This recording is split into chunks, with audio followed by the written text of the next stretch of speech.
Hello दोस्तों hello दोस्तों स्वागत है आप सबों का मेरे यूट्यूब चैनल विनीत सर में। Welcome friends to my YouTube channel Vineet sir. Today as you know already I have posted a video on matrices. Okay, in that I have given you the explanation on introduction of matrices and types of matrices. ठीक है, मैंने पिछले lecture में बताया था आपको matrices के बारे में, टाइप्स ऑफ मैट्राइसिस के बारे में। आज हम देखेंगे उसके कुछ बेसिक प्रॉब्लम। ठीक है फ्रेंड्स, तो क्वेश्चन क्या बोलता है? क्वेश्चन ये बोलता है, क्वेश्चन में आपको मेरे जब आप वीडियो देखोगे तो आपको ये नज़र आ जाएगा। ठीक है, तो अब देखते हैं कि क्या है इसका क्वेश्चन। क्वेश्चन कहता है हमसे कि आपने मैट्रिक्स बनाना है, construct a matrix A is equal to AIJ 3/2। ठीक है, इस तरीके का मैट्रिक्स बनाने का है।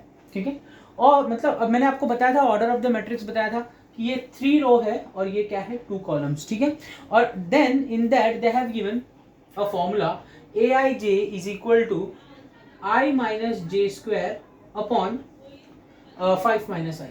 ठीक है, तो आपको ये दिया हुआ है, क्या बोल रहा है? आपको मैट्रिक्स बनाना है, कंस्ट्रक्ट अ मैट्रिक्स।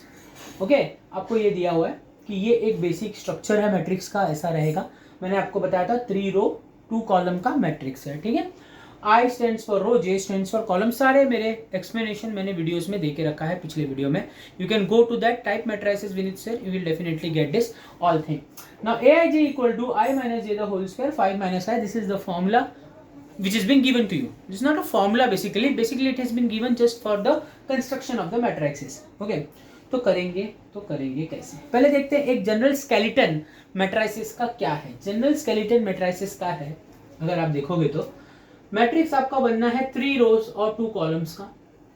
मुझे मालूम है 1 2 3 रोज 1 2 कॉलम्स, 3 रोज 2 कॉलम। ठीक है दोस्तों, तो कैसे होगा ये? तो पहला फर्स्ट रो फर्स्ट कॉलम तो A11, first row second column तो A12, second row first column तो A21, second row second column तो A22, third row first column तो ये, थर्ड रो सेकंड कॉलम तो ये। ठीक है, ये बन गया आपका स्केलेटन, मैट्रिक्स का स्केलेटन बन गया। अब आपने करना क्या है? अभी आपको मैट्रिक्स बनाना है, मतलब क्या कि इन सारे एलिमेंट को भरना है नंबर से, जो भी इसका है। ठीक है, आपको यहाँ पे फिलअप करना है। तो how will you fill up? Formula यहाँ पे दिया हुआ है। Now the first number stands for I and the second number stands for J। ये मुझे पता है, मैंने आपको पिछले लेक्चर में बताया था। तो कैसे करेंगे? इसका फॉर्मूला दिया, let us start now. I is 1 1 यानी फर्स्ट रो फर्स्ट कॉलम। तो कैसे बनेगा ये? I is 1 minus J is 1 whole square upon 5 minus 1। So this will give you 1 minus 1 0 0 upon कोई भी नंबर क्या होगा 0। तो मुझे मिल गया अब कि फर्स्ट रो फर्स्ट कॉलम का एलिमेंट 0 है, तो मैं यहाँ रब करूंगा और बना डाल दूंगा 0। ये मुझे मिल गया। अब मैं जाऊंगा सेकंड के पास। ठीक है, आप पहले पूरे रो को भी भर सकते हैं, कॉलम वाइज भी भर सकते हैं, इट्स अप टू यू। तो चलो आप यहाँ पे जाते हैं हम लोग। ठीक है, A21 is equal to, now 2 row, 2 stands for I, 1 stand for J। ठीक है, तो I की जगह पे हम लोग 2 रख देंगे, J की जगह पे 1 रख देंगे friends. 5 minus 2 2 minus 1 1 5 minus 2 3। so your value comes out to be how much? 1/3। तो A21 क्या आएगा? 1/3। यहाँ पे मैं रख दूंगा इसको। ठीक है, 1/3। ठीक है, समझ में आया इतना दोस्तों आपको? अब आते हैं नेक्स्ट रो में। ठीक है, एकदम इजी है ये, देखते हैं कैसे करेंगे इसको। सिंपल है एकदम। I कितना है? I आपका 3 3 1, तो 3 माइनस 1 ये क्या है? 5 माइनस 3 यानी 3 माइनस 1 हो गया 2, 2 का स्क्वायर हो गया 4, 5 माइनस 3 हो गया 2, 2 1 जा 2 जा, यानी 3 थर्ड रो फर्स्ट एलिमेंट में जो आएगा वो क्या आएगा? 2। ये हो गया आपके सारे एलिमेंट्स, मैंने कॉलम वाइज फिल कर दिए। ठीक है, फिल कर दिए। अब next thing is you have to fill this wala column. Okay, so how will you fill this column? Let us see. This is known as construction of a matrix. You are constructing a matrix by filling in the numbers. Okay, so दोस्तों कैसे करेंगे इसको? एकदम easy है भी। फिर से यहाँ पे आ जाता हूँ मैं, देखते हैं कैसे करेंगे फिल इसको। सिंपल है, कैसे करेंगे देखते हैं। तो क्या आएगा यहाँ पे? I is 1 J is 2. First row, second column. First row, second column. First row, second column. I is 1, J is 2. 5 minus 1. 1 minus 2 is minus 1. Minus 1 का whole square is 1. So it would be 1 upon 4. Value आ गई, तो ये आ गया 1 upon 4. ठीक है, फिर आते हैं नेक्स्ट पे. अब नेक्स्ट क्या बचा है, तो A13 sorry second row second column 2 2 A22 second row 1 2 3 second row second column second row second column. तो A22 I is 2 J is 2 5 minus 2 this will be 0 upon 3 which will be 0. So your value comes out to be 0. ठीक है, last but not the least is third row second column. Third row second column नीचे third row second column. I is 3, J is 2, 5 minus I is how much now? 3. 3 minus 2 is 1, 1 upon 2 is your final answer. So this will be 1 upon 2. This is your thing. तो आपको समझ में आइए, मैंने क्या बना दिया, मैट्रिक्स बना दिया पूरा. ये मैंने मैट्रिक्स बना दिया. ठीक है फ्रेंड्स, तो ये एक क्वेश्चन था जहां पे आपको बोला गया था कंस्ट्रक्ट अ मैट्रिक्स जिसका ये मैट्रिक्स का ऑर्डर होगा and this is the formula according to which the numbers will come in the matrix. Hope ये आपको समझ में आया होगा कि कैसे हम एक मैट्रिक्स बनाते हैं. ठीक है, चलो अभी एक और क्वेश्चन देखते हैं इसके रिलेटेड. मैट्रिक्स बनाना मेरे ख्याल से अभी आपको समझ में आ गया रहेगा. मैंने आपको टाइप्स ऑफ मैट्रिसेस बताया था पिछले बार, row matrix, column matrix, singular matrix, skew symmetric matrix, symmetric matrix. अगर किसी को नहीं समझा है वो वीडियोस देख लो दोस्तों, आपको सारा एक्सप्लेनेशन वहां पे अच्छे से मिल जाएगा जिसमें मैंने हर एक को एग्जाम्पल के थ्रू बताया है. ठीक है, चलिए देखते हैं नेक्स्ट. देखते हैं नेक्स्ट कैसे आएगा. देखो अब नेक्स्ट क्वेश्चन आ रहा होगा, classify each of the following matrices as a row, a column, square, diagonal, scalar, unit. Unit मतलब one, identity, upper triangular, lower triangular. ठीक है, जैसे मैंने आपको बोल दिया कि ये मैंने एक मैट्रिसेस दिया क्वेश्चन में 3 minus 2 4 0 0 minus 5 0 0 0. ये कौन सा मैट्रिक्स है, तो ये आपको बताना है. ठीक है, ये आपको क्या करना है, बताना है कि भैया कौन सा ये मैट्रिक्स है. ठीक है, कौन सा ये मैट्रिक्स है. तो सबसे पहला, क्या ये डायगोनल मैट्रिक्स है? नहीं, क्योंकि नॉन डायगोनल एलिमेंट 0 तो दिख नहीं रहे, तो ये डायगोनल नहीं है. क्या ये रो है? नहीं. कॉलम है? नहीं. स्क्वायर है? हाँ स्क्वायर है. स्क्वायर है, क्यों स्क्वायर है, क्योंकि इसका ऑर्डर, इसका जो ऑर्डर है यानी कि रो और कॉलम सेम है. 3 रोज 3 रोज 3 रोज 3 रोज 3 कॉलम 3 कॉलम. तो स्क्वायर तो बन रहा है, that is for sure. Square तो बन रहा है, बट ये कौन सा मैट्रिक्स है अब. ठीक है, स्क्वायर तो है ये मैट्रिक्स स्क्वायर है. लेकिन फिर मैंने आपको बताया था ट्रायंगुलर मैट्रिक्स में, जिसमें मैंने आपको बताया था कि अपर ट्रायंगुलर में लोअर डायगोनल के नीचे वाले एलिमेंट 0 होते हैं और लोअर में ऊपर वाले एलिमेंट 0 होते हैं. तो यहाँ पे अगर ये डायगोनल है, ये डायगोनल है, ये डायगोनल है, तो नीचे वाले एलिमेंट 0 है, मतलब ये स्क्वायर मैट्रिक्स है. पहला आंसर में स्क्वायर मैट्रिक्स है. दूसरा, ये कौन सा मैट्रिक्स हो गया, upper triangular matrix. Upper triangular matrix. I hope ये आपको अभी समझ में आया होगा. मैंने आपको पिछले लेक्चर में इंट्रोडक्शन बताया था, टाइप्स ऑफ मैट्रिसेस बताए थे. इंट्रोडक्शन में फ्रेंड्स मैंने आपको बताया था, सिंपल बताया था मैट्रिसेस क्या होता है, टाइप्स ऑफ मैट्रिसेस क्या होता है. और आज हमने एक मैट्रिक्स कंस्ट्रक्ट भी किया, आपके सामने मैंने कंस्ट्रक्ट करके बताया कितना आसान है. और second, I have explain you today how to identify a matrix. Let us take one more example so that you understand this thing more easily. Okay. Next है आपका 5 4 minus 3. ये कौन सा मैट्रिक्स होगा? सबसे पहला तो इसको कॉलम कितने हैं, एक कॉलम है, एक रो तो नहीं है, एक कॉलम है. ऑर्डर अगर मैं इसका बनाऊं तो 3 रोज 1 कॉलम, यानी कि सीधा सीधा पहला तो ये कॉलम मैट्रिक्स आएगा. कॉलम मैट्रिक्स आएगा. ठीक है, सबसे पहला तो ये कॉलम मैट्रिक्स होगा. दूसरा तो मुझे कुछ नजर नहीं आ रहा है, अपर ट्रायंगुलर डायगोनल आने का तो सवाल ही नहीं पैदा होता, क्योंकि मैट्रिक्स अब आगे बढ़ा ही नहीं, स्क्वायर है भी नहीं. ठीक है, तो ये कौन सा मैट्रिक्स हो गया, कॉलम मैट्रिक्स हो गया.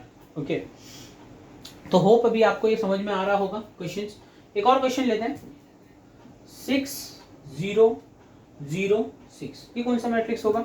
मैंने आपको बताया था सबसे पहला तो स्क्वायर मैट्रिक्स है, सिंपल से दिखता है, 2 बाई 2 का है, 2 रोज 2 कॉलम है, तो स्क्वायर होगा, सबसे पहले तो स्क्वायर होगा, ठीक है। उसके बाद क्या होगा, नॉन डायगोनल एलिमेंट जीरो दिखते हैं, ये जीरो है, ये जीरो है, नॉन डायगोनल एलिमेंट जीरो है। देन और क्या बोलता है, डायगोनल एलिमेंट्स में सेम एलिमेंट्स आ रहे हैं, डायगोनल में सेम आ रहे हैं। अगर डायगोनल में सेम आ रहा है, डायगोनल में सेम आ रहा है मतलब ये भी 6 है और ये भी 6 है, सेम है, और ये भी 0 है, ये भी 0 है, तो मैं बोलूंगा कौन सा मैट्रिक्स है, स्केलर मैट्रिक्स है। स्केलर में क्या रहता है, स्केलर में diagonal elements, scalar matrix is that matrix in which the what you can say is a square matrix in which the non-diagonal elements are zero while the diagonal elements are equal. Okay, so already this is the thing what we are getting. So hope ये आपको पूरा समझ में आ रहा होगा, ठीक है। या इसमें हमने दो टाइप देखे, कंस्ट्रक्टर मैट्रिक्स देखा, आइडेंटिफायर मैट्रिक्स देखा। अब देखते हैं कि कौन सा मैट्रिक्स सिंगुलर है और कौन सा मैट्रिक्स नॉन सिंगुलर है, ठीक है। So let us see this. मैंने आपको बताया था definition, singular matrix is that matrix in which the determinant value is 0. Non-singular matrix is that matrix in which the determinant value is not equal to 0. Okay, so if I say for singular matrix, if I try to solve this, okay, let us try to solve this. 5 0 5 1 99 100.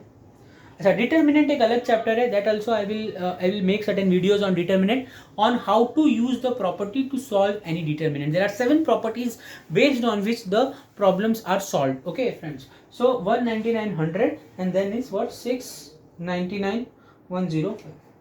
I have already explained a little bit like how to calculate the determinant. तो पहले इसको determinant में लिख लेते हैं. Determinant में लिखने के लिए इसको लाइन बना लेंगे, 5 0 5 1 99 100 then 6 99 105. This is the thing. Now how can we solve this? Now what I'm trying to say is I'm trying to make this two equal, okay, but how can I do this? If I see here it's 0 99 and 100. So what I can do, I can change this column. If I try to change this column, like what I can do is, see the differences you can see over here. 5 minus 0 is giving me 5. 100 minus 99 is giving me, in the first column it is giving me 1. Then 105 minus 99 it is giving how much, 6. So what I will do directly is C3 is changing to C3 minus C2.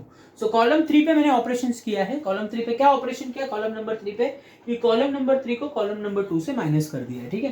तो अगर मैं इसको minus करता हूं तो ये क्या होगा, 5 1 6 0 99 99 and column number 3, 5 minus 0 is 5, 100 minus 99 is 1, 105 minus 99 is 6.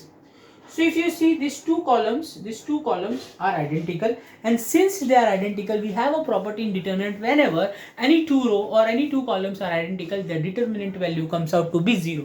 So I can write, since C1 and C3 are equal,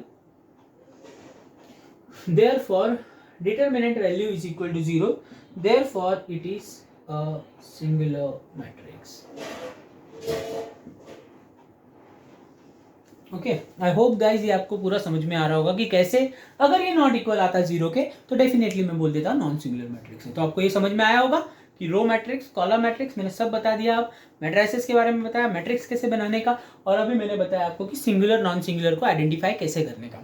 ठीक है, हम एक प्रॉब्लम और लिखते हैं फ्रेंड्स, जिसमें हम लोग, हाँ बस इतना मेरे ख्याल से काफ़ी है. सिंगुलर नॉन सिंगुलर का टाइप है. अगर अभी मैं आपको बोलूँ, मैंने आपको पिछली बार भी बताया था सिमेट्रिक और स्क्यू सिमेट्रिक के बारे में, पिछले ही एग्जाम्पल में बताया था, जहाँ पे मैंने बोला था कि अगर ओरिजिनल मैट्रिक्स और ट्रांसपोज कैसे मिलता है, जब हम उसका रो और कॉलम को इंटरचेंज कर देते हैं. ठीक है, और अगर ओरिजिनल मैट्रिक्स अगर नेगेटिव आता है ट्रांसपोज में, तो मैं बोलूँगा कि वो स्क्यू सिमेट्रिक मैट्रिक्स है. ठीक है दोस्तों, तो इसको जैसे अगर मैं करना चाहूँ, सेकंड वाला एक क्वेश्चन मैं आपको बताता हूँ इसका. ठीक है, एक क्वेश्चन बताता हूँ मैं आपको. जैसे एक क्वेश्चन लेते हैं, 1 -1 -6 4 -6 -2 -3 4 -3 और 5. तो अगर मैंने ये एक मैट्रिक्स ले लिया, मुझे बताना है कि ये सिमेट्रिक है या स्क्यू सिमेट्रिक है या तो कुछ भी नहीं है, ठीक है। तो ट्रांसपोज निकालना पड़ेगा। अगर मैं इसका ट्रांसपोज निकालूं, ट्रांसपोज निकालना मतलब क्या होता है, I am interchanging rows with columns and columns with row, okay basically. So if I say this columns I need to put in the rows, that means it would be -1, -6 and 4, and then this is in the row, so -6, -2 and -3, this is in the row, okay, this is in the row, okay. So as I am getting the original matrix, let us see, here it is same, here it is same, here it is same, here it is same, here it is same, yeah, yes. So all the matrix which I am getting, this is the transpose is denoted by a raised to t. This is the original matrix. Let us take it as A. So what I can say that therefore A is equal to A transpose, therefore it is a symmetric matrix. अगर ये negative आता तो skew symmetric हो जाता। Hope that ये आपको पूरा समझ में आया। तो आज के लेक्चर में हमने क्या सीखा, हमने ये सीखा कि how to construct a matrix, how to identify a matrix, row column square, ठीक है। और हमने ये भी देखा, क्या देखा हमने, डायगोनल कैसे कंस्ट्रक्ट करते हैं, डायगोनल क्या होता है वो मैंने इंट्रोडक्शन लेक्चर में पिछले वीडियो में I have already explained it. Then I have explained you about singular and non singular matrix, how to solve that and how to find whether it is singular और non singular, and also I have explained you about what symmetric और skew symmetric. Okay guys, hope that you have enjoyed this video, hope that ये आपको समझ में आया सारा concept. ये मेरे लिए इंपॉर्टेंट है दोस्तों, स्टूडेंट्स, फ्रेंड्स, ये मेरे लिए बहुत इंपॉर्टेंट है कि आपको मेरे लेक्चर से कुछ बेनिफिट मिले, वरना देख के मतलब नहीं रहता, ठीक। तो अगर आपको अच्छा लगा होगा, if you like this thing, you can like my channel, subscribe it, okay, and share more and more दोस्तों, ठीक है। चलिए, थैंक यू, धन्यवाद।